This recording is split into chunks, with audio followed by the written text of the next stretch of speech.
Bismillahirrahmanirrahim. Assalamualaikum warahmatullahi wabarakatuh. Innal hamdalillahi nahmaduhu wa nasta'inuhu wa nastaghfiruh wa na'udzu billahi min shururi anfusina wa sayyiati a'malina. Man yahdihillahu fala mudilla lahu wa man yudlil fala hadiya lahu. Asyhadu an la ilaha illallah wahdahu la syarika lahu wa asyhadu anna Muhammadan 'abduhu wa rasuluh. Allahumma shalli wa sallim wa barik 'ala nabiyyina Muhammadin sayyidil awwalin wal akhirin wa 'ala alihi الطاهرين وصحبه الطيبين ومن تبعهم بإحسان إلى يوم الدين. أما بعد فقال الله تعالى في القرآن الكريم أعوذ بالله السميع العليم من الشيطان الرجيم بسم الله الرحمن الرحيم يرفع الله الذين آمنوا منكم والذين أوتوا العلم درجات وقال رسول الله صلى الله عليه وسلم من يريد الله به خيرا يفقهه في الدين صدق الله وصدق رسول الله صلى الله عليه وسلم. Hadirin jamaah salat subuh Masjid Istiqamah yang dirahmati Allah Subhanahu wa taala, segala puja dan syukur senantiasa kita panjatkan kepada Allah Subhanahu wa taala dengan mengucapkan alhamdulillahirabbil alamin, dan shalawat serta salam semoga senantiasa tercurah kepada Nabi kita Muhammad sallallahu alaihi wasallam yang telah memberikan keteladanan hidup bagi umat manusia, umat Islam pada khususnya, dan semoga kita bisa meneladani kehidupan Rasulullah sallallahu alaihi wasallam. Insyaallah kita akan melanjutkan kajian kitab Fiqh Sunnah karangan Syekh Sabiq. Kita sudah memasuki sub pembahasan tentang macam-macam sholat sunnah, ya, atau dalam istilah lain juga disebut dengan sholat nawafil, yaitu macam-macam sholat sunnah, dan bisa juga disebut dengan sholat tatawwu ataupun sholat sunnah yang sifatnya bukan merupakan kewajiban. Ada beberapa pembahasan atau poin pembahasan yang ada di dalam subbagian ini. Yang pertama tentang dalil disyariatkannya sholat sunnah, ya. Kemudian yang kedua, disunahkannya sholat sunnah itu dilakukan di rumah, dan juga bagaimana hal-hal yang disunahkan dalam melaksanakan sholat sunnah, serta beberapa poin lain yang insyaallah akan kita bahas dalam pertemuan kali ini. Yang pertama dari sekalian tentang sholat sunnah tatawwu ataupun dalil yang menjelaskan disyariatkannya ibadah ini, yaitu sholat sunat yang sifatnya tatawwu ataupun bukan kewajiban. Syuri'at tatawwu liyakuna jabaran lima asa liyakuna qad waqa'a fil faraid min naqsin. Disyariatkannya sholat sunat atau sholat tatawwu, ya, sholat yang dilakukan secara sukarela, adalah tujuannya untuk menambal ataupun menutupi kekurangan yang kemungkinan ada di dalam sholat fardu. Ya, jadi sholat fardu ini kadang sholat kita tidak sempurna, bukan tidak sempurnanya dalam arti kadang sholat kadang tidak, bukan itu, tapi kita melaksanakan sholat wajib, hanya saja kualitasnya itu kurang, gitu ya. Boleh jadi sepanjang 5 menit kita sholat subuh, yang ingat pada Allah itu mungkin cuma ya 30 detik ataupun 1 menit begitu ya. Dan tiba-tiba udah salam aja begitu ya. Kan bisa saja seperti itu. Oleh karena itu ada sebagian ulama hadirin sekalian, dan di antara manfaat sholat berjamaah, manakala di dalam sholat jamaah itu ada orang satu saja yang diterima sholatnya, maka jamaah yang lain insyaallah akan diterima sholatnya. Itu di antara keistimewaan kenapa kita diperintahkan sholat wajib ini secara berjamaah. Jadi kembali kepada poin yang pertama tadi, disyariatkannya sholat sunat ini di antara tujuannya atau maksudnya adalah untuk menambal kekurangan-kekurangan yang mungkin ada di dalam mengerjakan sholat wajib. Sebagaimana kita ketahui dalam hadis, ya, lima fi sholati min fadilatin laysat lisa'il ibadat. Karena di dalam sholat ini ada keutamaan-keutamaan yang tidak dijumpai dalam ibadah-ibadah yang lain. Dalam riwayat Abi Hurairah radhiyallahu anhu, anna Nabi sallallahu alaihi wasallam qala, Rasulullah sallallahu alaihi wasallam bersabda, "Inna awwala ma yuhasabu an-nasu bihi yaumil qiyamah min a'malihim as-shalah." Sesungguhnya pertama kali amal perbuatan manusia yang nanti akan dihisab pada hari kiamat adalah amalan shalah. Yaqulu rabbuna li malaikatihi. Maka lanjut Rasulullah bersabda, Allah Subhanahu wa taala nanti akan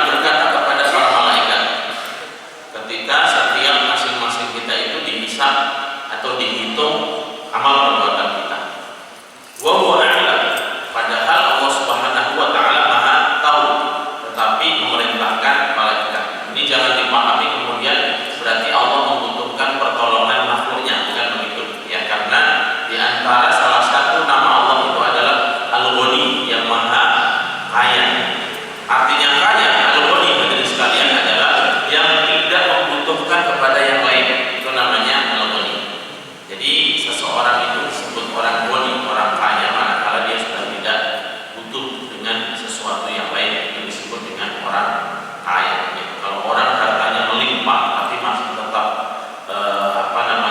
serakah dan tidak pernah akan puas, maka secara mental ini belum disebut sebagai orang kaya. Makanya Rasulullah pernah mengatakan, innamal ghina ghinal anfus. Sesungguhnya hakikat orang kaya itu adalah kaya akan jiwa. Ya, jadi jiwanya itu merasa puas dan ridho dengan apa yang dia miliki. Baik, jadi Allah Maha tahu, akan tetapi Allah berkata kepada para malaikat, "Unzuru fi sholati 'abdi."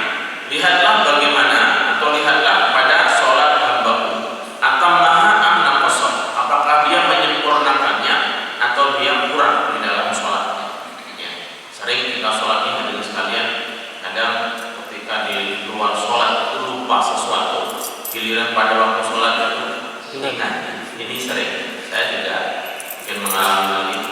Ya, ini menjangkit kepada siapa saja, bukan orang awam, orang alim, mungkin pernah mengalami hal ini. Fa in kana tamatan kutibat lahu tamatan. Jika sholat wajibnya itu sempurna, maka ditulis sempurna. Ya, dari sekalian. Dari sini kita memahami dari sekalian, tidak ada satu amalan pun yang kita lakukan di muka bumi ini melainkan semuanya tercatat di sisi Allah Subhanahu wa taala. Apa saja. Oleh karena itu, dari sekalian, di dalam beramal, rukun pertama itu adalah niat. Maksudnya karena Allah Subhanahu wa taala. Ini mungkin ada sebagian orang ataupun yang bisa menjadi ke kita juga bahwasanya kita tidak merasa puas apabila amalan kita itu tidak diketahui oleh orang lain. Khususnya misalnya dalam hal berinfak.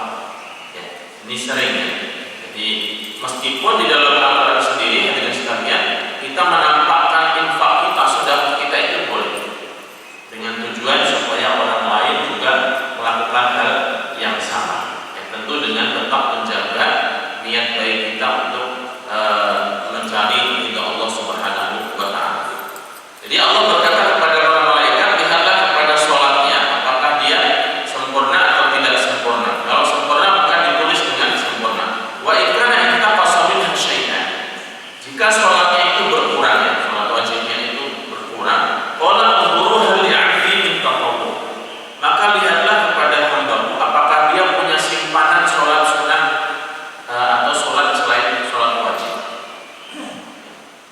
Fa in kana lahu tatawwu, apabila dia mempunyai sholat sunnah, qala atimmu li'abdi fardhatahu min tatawwu'ihi. Sempurnakanlah sholat wajibnya yang kurang tadi itu dengan sholat sunnah. Ini yang mendukung judul tadi ya, bahwasanya disyariatkan sholat sunnah itu adalah tujuannya untuk menambal kekurangan sholat wajib. Tsumma ta'khudul a'mal 'ala dzalik. Kemudian diambil ataupun dihitung amal perbuatannya itu berdasarkan. Subhanallah. Ya, jadi ketika kita melakukan sholat wajib itu secara tidak sempurna atau ada kurang-kurang, maka bisa ditambal dengan sholat sunnah. Nah, di antara yang dipahami dari diperintahkannya puasa sunnah Syawal, itu juga demikian sekali. Ya, kita disunahkan untuk berpuasa Syawal selama berapa hari? 6 hari. Sebagian ulama menjelaskan di antara fungsinya adalah untuk menambal kekurangan yang ada di dalam puasa Ramadan. Oleh karena itu disunahkannya puasa Syawal ini dilakukan di mana seseorang sudah selesai menjalankan ibadah puasa Ramadan. Apabila dia punya hutang, maka sebaiknya disempurnakannya hutang tersebut, baru kemudian menjalankan sholat puasa sunnah Syawal. Ya, kita sudah melewati bulan Syawal dan kita sudah memasuki bulan Dzulqa'dah. Ini ada satu hadis lagi hadirin sekalian yang menunjukkan bahwasanya sholat sunnah ini fungsinya diantaranya adalah untuk menambal kekurangan yang ada dalam sholat wajib. Rasulullah SAW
Disunahkannya atau dianjurkannya sholat sunat ini dilakukan di rumah. Rawah Ahmad wa Muslim an Jabir, anna Nabi sallallahu alaihi wasallam qala, Rasulullah sallallahu alaihi wasallam bersabda, "Idza shalla ahadukum as-shalah fi masjidihi," jika salah seorang di antara kalian melaksanakan sholat itu di masjidnya, falyaj'al li baitihi nasiban min sholatihi, maka hendaklah dia memperuntukkan di rumahnya itu sebagian dari sholatnya. Fa inna Allah azza wa jalla ja'ilu fi baitihi min sholatihi khairan, karena sesungguhnya Allah subhanahu wa ta'ala akan memberikan kebaikan-kebaikan apabila seseorang itu melakukan sholat di rumahnya. Maksudnya sholat sunnah ya, sholat sunnah yang dilakukan di rumah itu akan ada kebaikan-kebaikan di dalamnya. Bahkan dalam satu hadis hadirin sekalian, Rasulullah memberikan peringatan hendaknya rumah kita itu tidak dijadikan seperti kuburan. Kuburan itu kan tempat yang boleh dibilang angker lah ya, kecuali kuburan-kuburan yang sudah dibugar atau yang mahal-mahal itu di Sandiaga Hill dan seterusnya. Ya, mungkin itu membuat orang tidak mentadaburi alam kubur ya, karena di situ bisa menjadi seperti tempat wisata gitu. Tapi asalnya kuburan itu sesuatu yang jarang dikunjungi begitu ya. Aslinya demikian. Oleh karena itu Rasulullah mengatakan, "La taj'alu buyutakum maqabira," janganlah kalian jadikan rumah-rumah kalian itu seperti kuburan. Maksudnya tidak pernah dijadikan tempat untuk beribadah kepada Allah sama sekali. Maka hendaknya sebagian sholat sunnah itu dilakukan di rumah. Begitu juga tilawah Quran juga sebagian dilakukan di rumahnya. Memang hadirin sekalian, kadang semangat kita untuk menjalankan ibadah ketika dalam keadaan berjamaah itu berbeda dengan ketika sholat sendirian di rumah. Ya, ketika kita masih di masjid, masih bersama-sama, itu semangat untuk menjalankan sholat sunnah misalnya. Selesai sholat wajib, kemudian ingin menjalankan sholat sunnah rawatib, itu memang lebih semangatnya ya. Tapi kalau sudah sampai rumah, mungkin kadang ada sebagian orang, udah nanti saya akan laksanakan di rumah. Ketika nyampe rumah itu sudah berbeda lagi kondisinya ya. Mungkin tidak jadi menjalankan sholat sunnah. Tapi di sini hadirin sekalian, Rasulullah memerintahkan hendaknya sebagian sholat kita itu ada yang dilakukan di rumah. Ini Rasulullah bersabda, "Ij'alu min sholatikum fi buyutikum," jadikanlah sebagian sholat kalian itu di rumah-rumah kalian, wala tattakhiduha qubura, dan jangan kalian jadikan rumah kalian seperti kuburan. Rasulullah juga bersabda dalam hadis yang lain, "Sholatul mar'i fi baitihi afdal min sholatihi fi masjidi hadza illa al-maktubah." Sesungguhnya sholat seseorang ya, sholat sunnah, sholat seseorang di rumahnya itu lebih utama dibandingkan sholatnya di masjid ini. Padahal kita ketahui hadirin sekalian, sholat di masjid Rasulullah itu pahalanya berapa? 1000 kebaikan ya, 1000 kali lipat dibandingkan sholat di masjid yang lain ya, 1000 kali lipat. Kalau sholat di Mekah kan 100.000 kali lipat, kalau masjid di Masjidil Aqsa 500 ya kali lipat dari kebaikan sholat di masjid yang lain. Akan tetapi Rasulullah sekalipun demikian memerintahkan sholat sunnah yang dilakukan di rumah itu lebih baik daripada dilakukan di masjidku ini, illal maktubah, kecuali sholat wajib. Kalau sholat wajib itu memang diperintahkan untuk dilakukan di masjid ya. Jadi sekalian yang dirahmati Allah Subhanahu wa taala, inilah beberapa hadis yang menunjukkan bahwasanya sholat sunnah itu afdalnya dilakukan di rumah ya. Meskipun mungkin tidak semuanya, sekali lagi hendaknya rumah kita tidak kosong sama sekali dari untuk kita jadikan sebagai tempat ibadah. Kemudian berikutnya, afdaliyat muqulil qiyam ala kasratis sujud fi at-tatawwu. Ya, lebih utamanya untuk memperpanjang berdiri dibandingkan panjangnya sujud ketika sholat sunnah tatawwu ya, atau sholat sunnah. Rawal jamaah ila Abu Dawud 'an al-Mughirah bin Syu'bah annahu qala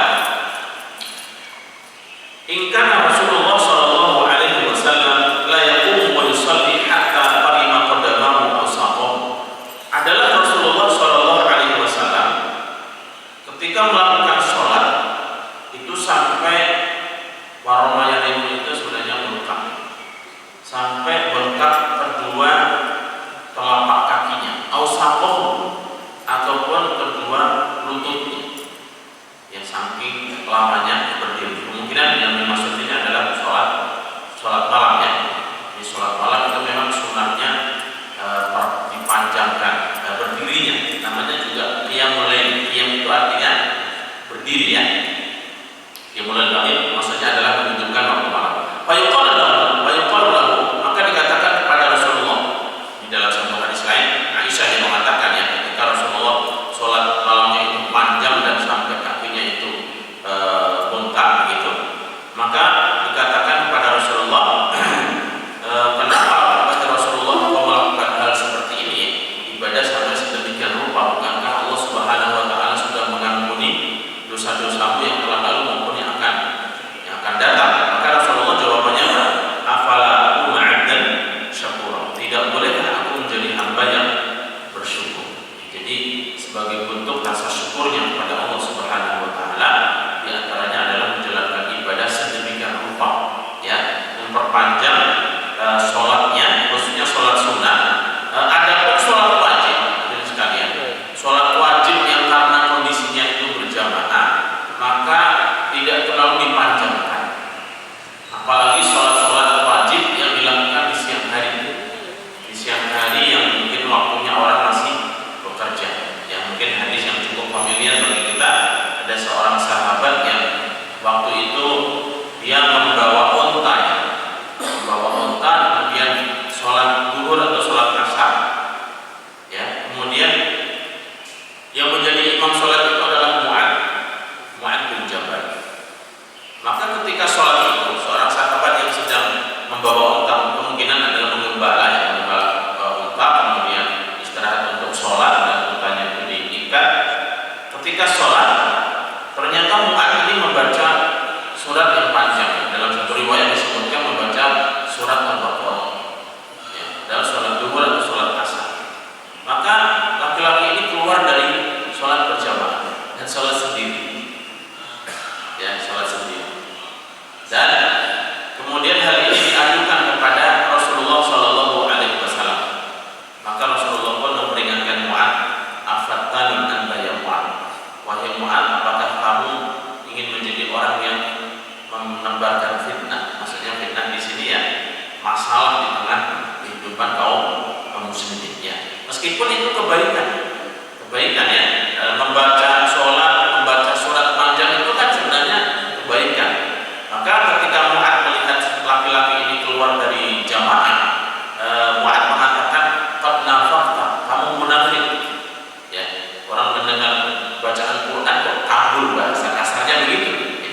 Tapi karena orang ini sedang mempunyai hajat sehingga dia sholat sendiri dan dilakukan hal itu kepada Rasulullah, dan Rasulullah pun memperingatkan kepada Mu'adz ya. Ini sholat wajib dan sholat berjamaah. Sehingga hadirin sekalian, sholat wajib ini seorang imam diperintahkan untuk melihat kondisi makmumnya ya. Di antaranya disunahkan itu kan merapikan barisan ya, ketika sholat wajib, dan juga di antara fungsinya hadirin sekalian adalah untuk melihat kondisi jamaah. Mungkin di antara jamaah itu ada yang usianya sudah tua, atau ada orang yang sakit-sakitan sehingga sholatnya tidak bisa berdiri lama, tidak bisa duduk lama, dan tidak bisa sujud lama dan seterusnya.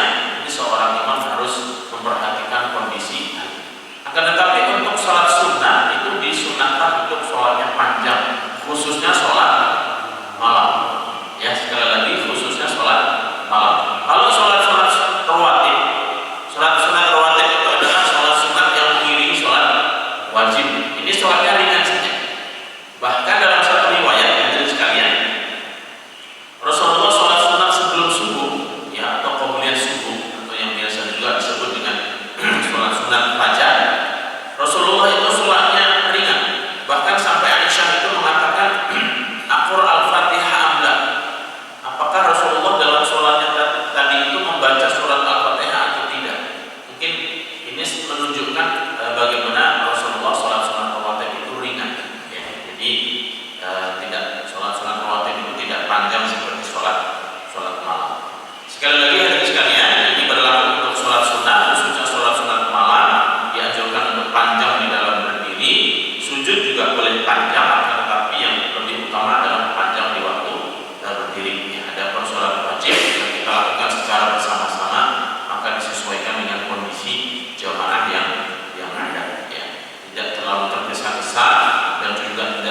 panjang di dalam membaca surat ya, surat setelah Al-Fatihah. Ini biasanya orang-orang yang punya baru hafalan yang baru ini semangat untuk jadi imam ya, yang punya hafalan baru, misalnya baru hafal juz amma atau juz 29 ya, hafalan yang baru dia praktekkan ketika waktu mengimami sholat jamaah. Sebaiknya dia praktekkan dulu di sholat sunnah malam yang dia lakukan ya.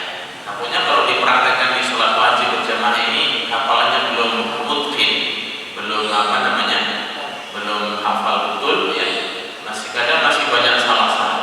Yang sedih itu makmumnya ya.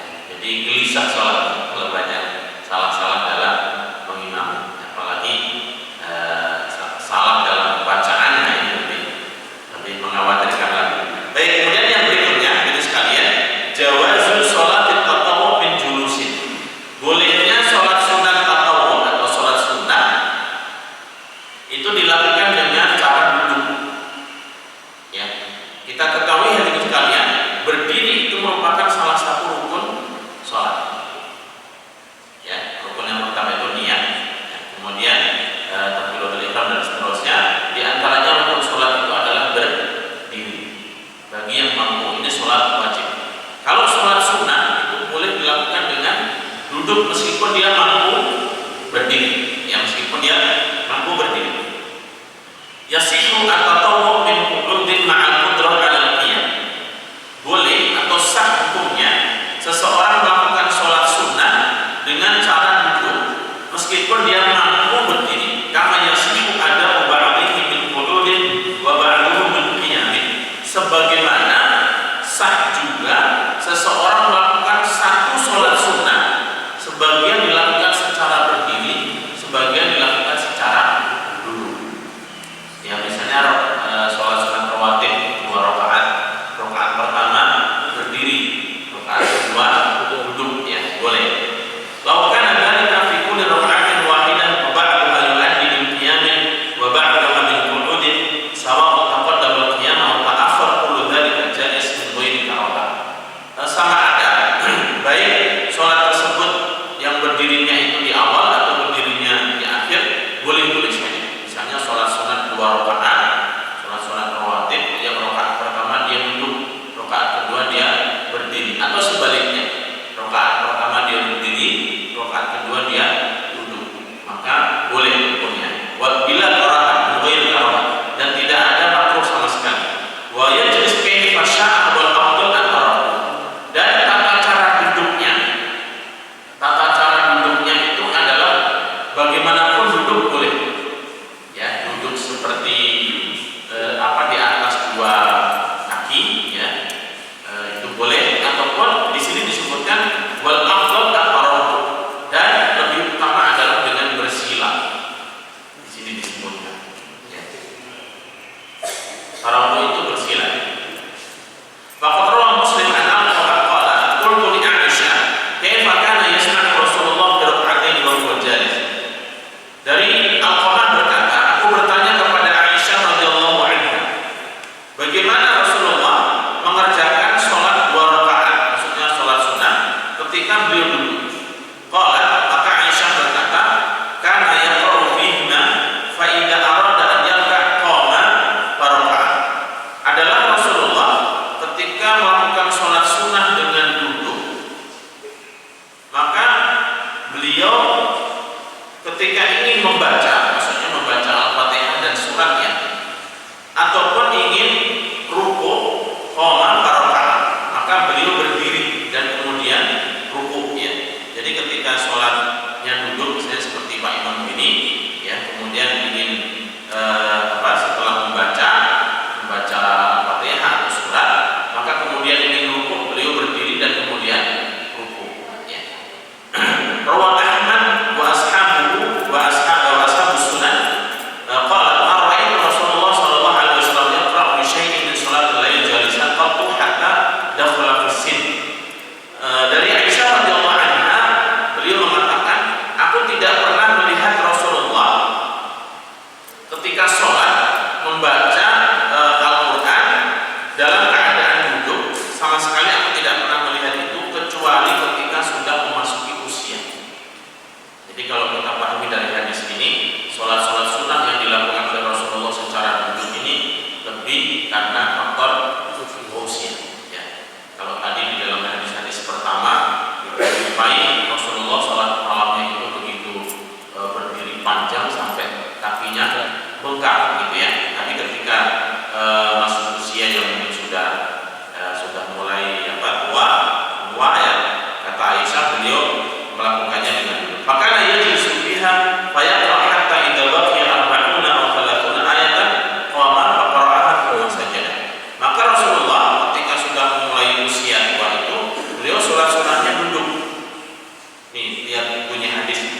beliau sholat sunatnya itu duduk dan membaca Qur'annya juga duduk sampai kurang lebih ketika tinggal 40 ayat atau 30 ayat.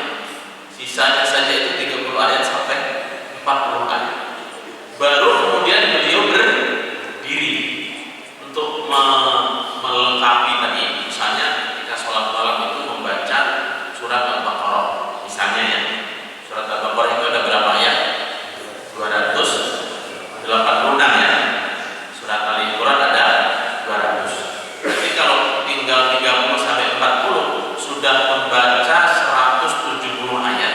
Baru kemudian berdiri kemudian rukuk, i'tidal dan sujud. Kemudian setelah sujud selesai maka duduk kembali dan membaca Al-Quran, Al-Fatihah, Al-Quran sampai kemudian menjelang ayat-ayat terakhir yang beliau baca, kemudian berdiri lagi dan kemudian taruh. Demikian tata cara sholat sunnah yang dilakukan dengan duduk yang dilakukan oleh Rasulullah Sallallahu Alaihi Wasallam.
selalu berdiri membela atau berada di pihak orang-orang yang bukan atas nama kemanusiaan ataupun HAM ataupun apalah begitu ya bahasa sekarang. Tetapi sejak zaman Rasulullah demikian orang-orang munafik ya, selalu pembelaannya kepada orang lain. Nah, Abu Dhar itu adalah seorang sahabat yang diantara amanah yang Rasulullah berikan itu adalah untuk menyimpan nama-nama orang munafik, tidak disebarkan. Sampai suatu ketika Umar bin Khattab itu merasa khawatir. Umar bin Khattab yang Rasulullah sudah pernah menjelaskan dia di ahli jannah. Ya, dalam satu hadis itu kan ada 10 sahabat yang secara eksplisit disebut oleh Rasulullah akan masuk surga. Ya, Abu Bakar, Umar, Utsman, Ali, kemudian Zubair bin Awwam, kemudian Abu Ubaidah bin Jarrah, kemudian Amr bin As, kemudian ada Sa'ad bin Mu'adz, Abdurrahman bin Auf, kemudian satu lagi itu saya lupa namanya. Ya. Itu 10 sahabat termasuk Umar di dalam. Akan tetapi meskipun demikian, hadirin sekalian, suatu hari Umar itu mendatangi Abu Dhar. Wahai Abu Dhar, aku ingin tahu apakah namaku itu ada di dalam catatan deretan list orang-orang munafik. Ya, saking khawatir. Hadirin sekalian. Ya, karena kemunafikan itu hadirin sekalian kadang menyelinap ke dalam diri seseorang tanpa disadari. Kalau dia sudah menikmati dan sudah nyaman dengannya, itu tidak akan pernah merasa dirinya orang yang munafik. Hadirin sekalian. Bahkan orang jahat pun itu tidak akan pernah merasa dirinya sebagai orang jahat. Bapak Ibu sekalian tahu Fir'aun ya? Fir'aun itu di dalam Al-Quran disebutkan sebagai orang yang melakukan perusakan di atas muka bumi. Tetapi pengakuan Fir'aun dia adalah orang yang melakukan kebaikan. Begitu juga orang munafik. Wa idza qila lahum la tufsidu fil ardi qalu innama nahnu muslimun. Ya, ketika dikatakan kepada orang-orang munafik itu janganlah kalian berbuat kerusakan di muka bumi ini, dia malah mengatakan kami berbuat kebaikan di muka bumi ini, ya, dengan alasan yang sedemikian. Nah, Abu Dhar radhiyallahu anhu itu pernah melakukan sholat sunnah dengan jumlah rakaat yang sangat banyak. Ketika selesai sholat atau salam, beliau ditanya oleh Al-Ahnaf bin Qais, hal tadri in sharafta ala syafa'in am ala witrin? Wahai Abu Dhar, apakah kamu tahu apakah sholat tadi itu Anda lakukan dengan jumlah yang benar atau ganjil? Maka Abu Dhar mengatakan, illa akun adri fa inna Allah yadri. Jika aku tidak mengetahui jumlah rakaat yang aku lakukan, maka sesungguhnya Allah Maha tahu. Ini dijawab beliau. Ini sami'tu Khalili Abul Qasim yaqulu tsumma baka.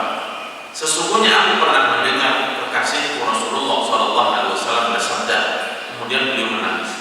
Ini kecintaan sahabat dan sekalian. Cintaan sahabat itu begitu dekat dengan Rasulullah karena Rasulullah sudah meninggal. Tidak sedikit dari sahabat ketika mengingat Rasulullah itu, karena setiap sahabat itu mempunyai momen-momen tersendiri dengan Rasulullah. Maka banyak dari sahabat itu yang menangis. Di antaranya Abu-Dhar.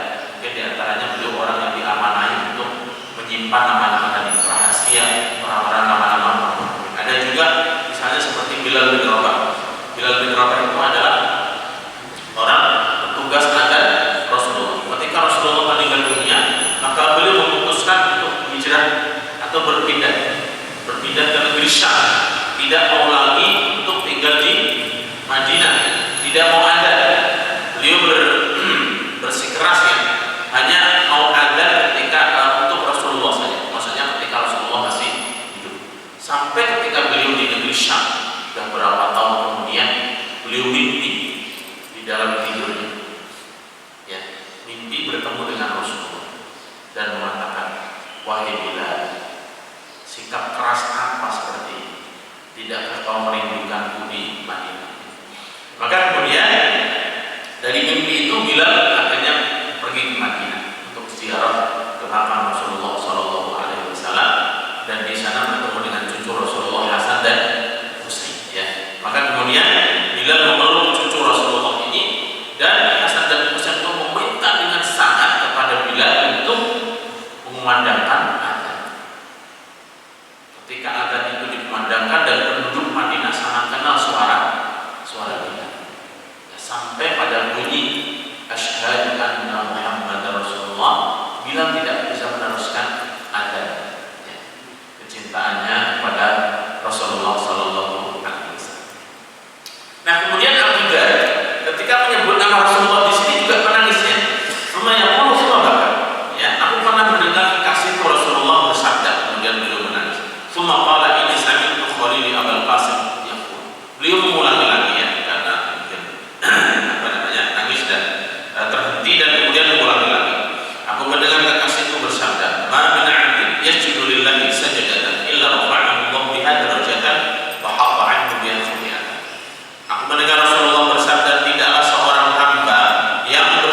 wal dhuhri, dan sholat sunat rawatib yang mengiringi sholat zuhur, wal asri, dan sholat sunat rawatib yang mengiringi sholat asar, wal maghrib, wal isya dan seterusnya ya.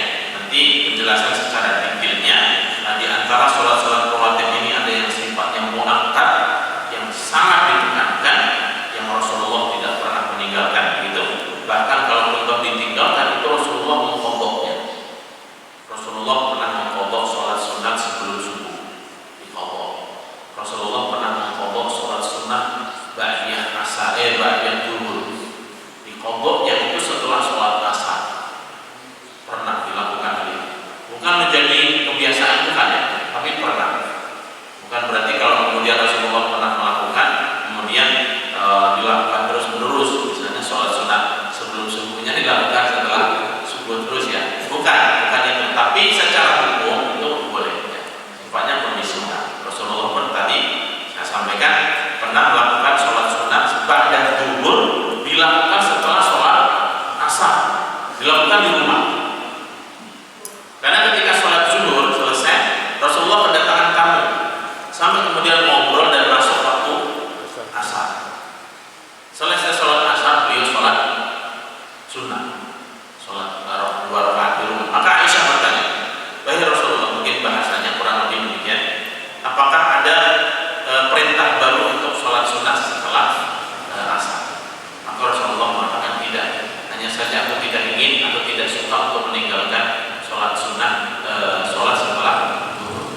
Ya, tadi syakolat ini ya, Rasulullah mengatakan tadi aku disibukkan dengan tamu yang datang sehingga tidak sempat untuk melakukan sholat sunnah. Ya. Nah ini kadang kita berpikirnya, ya misalnya yang ada misalnya kadang berpikirnya kan lebih utama sholat daripada ketemu tamu. Kenapa harus meninggalkan sholat hanya karena untuk menerima tamu? Ya sifatnya ini kondisional, bukan sebuah terus-menerus yang dilakukan. Intinya ini sekaligus sebagai petunjuk, sebagai dalil bahwasanya mengqadha sholat sunnah itu hukumnya ada ya, bahkan diperintahkan dan hukumnya boleh.